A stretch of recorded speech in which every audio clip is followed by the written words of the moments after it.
काल दुपारपासून जशी घटना घडली आणि माहिती मिळाल्यापासून सर्व प्रशासन या ठिकाणी कार्यरत आहे. NDRF, आर्मी, फायर ब्रिगेड सर्व शर्थीचे प्रयत्न या ठिकाणी करत आहेत आणि लवकरात लवकर सर्वांना सुस्थितीमध्ये बाहेर काढण्याचे प्रशासनाचे प्रयत्न आहेत. आता ज्यांना वाचवलेलं आहे ते कुठल्या फ्लोअरवरती होते आणि अडकलेले जे आहेत ते कुठल्या फ्लोअरवर? त्याबाबत सुरुवातीला जे आहे वरच्या फ्लोअरमध्ये हे बाकीचे 9 लोक मिळालेले आहेत आणि आता जी काही खालचे जे फ्लोअर आहेत त्याच्यासाठी कचरा हटवण्याचं काम सुरू असून त्या ठिकाणी शर्थीचे प्रयत्न पूर्ण सुरू आहेत.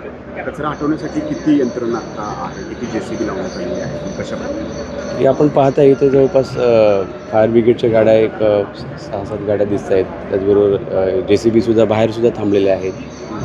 10-12 JCB या ठिकाणी दिसत आहेत. म्हणजे जेवढं आवश्यक साहित्य आहे सर्व साहित्य या ठिकाणी मुबलक प्रमाणात आहे. प्रॉपरली सर्व साहित्य इथं साहित्यानिशी सर्व प्रशासन कार्यरत आहे. त्यांना सुखरूप काढण्यासाठीच आपले सगळे प्रयत्न आहेत. तर मग पुढं जेव्हा कचरा हटवला जाईल तर मग पुढं काय प्रक्रिया आपण करणार? त्याबाबत मनपा प्रशासन सांगू शकेल. बाकीचे प्रयत्न जे आहेत ते सर्वांना सुस्थितीत काढण्याचे चालू आहेत. साधारणतः रात्री 1:30पर्यंत आम्ही 9 जणांना जिवंत बाहेर काढलेलं आहे आणि आत्ता सेकंड ऑपरेशन आमचं चालू आहे. 1:30 वाजताच सेकंड ऑपरेशन चालू केले.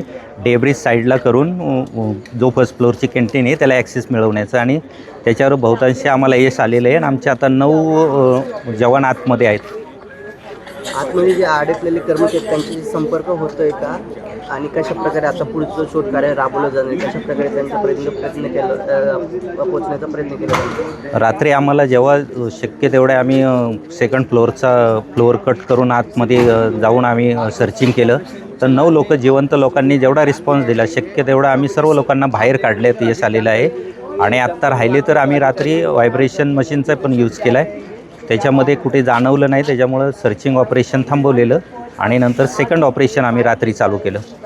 आतमध्ये जे लोक अडकले त्यांच्याशी संपर्क होतोय का, कशा प्रकारे त्यांच्यापर्यंत पोहोचण्याचा प्रयत्न केला? संपर्क करण्याचा आम्ही खूप सारा प्रयत्न केला पण तसं काय अजून आम्हाला आढळून आलेलं नाही आहे. पण आमची सर्चिंग चालू आहे आणि आम्ही टोटली पॉझिटिव्ह होते याच्यामध्ये. आतमध्ये जे लोक आहेत त्यांना बाहेर काढण्यासाठी कशा प्रकारे आता इथून पुढचे प्रयत्न केले जाणार आहेत, कशा प्रकारे त्यांना बाहेर काढण्यासाठी आपण प्लॅन वगैरे बनवले आहे?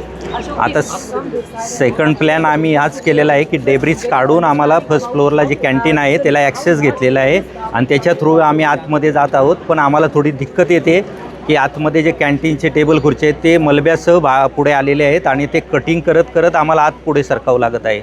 काय अडचणी येतात आतपर्यंत पोहोचण्यासाठी आपल्या कर्मचारी? आत्ता बहुत साऱ्या अडचणी आहेत. बिल्डिंग केव्हाही कोलॅप्स होऊ शकते, तिला व्हायब्रेशन झालं तर बिल्डिंगची गॅरंटी नाही. ते पाहून आम्हाला सर्चिंग ऑपरेशन करावं लागत आहे.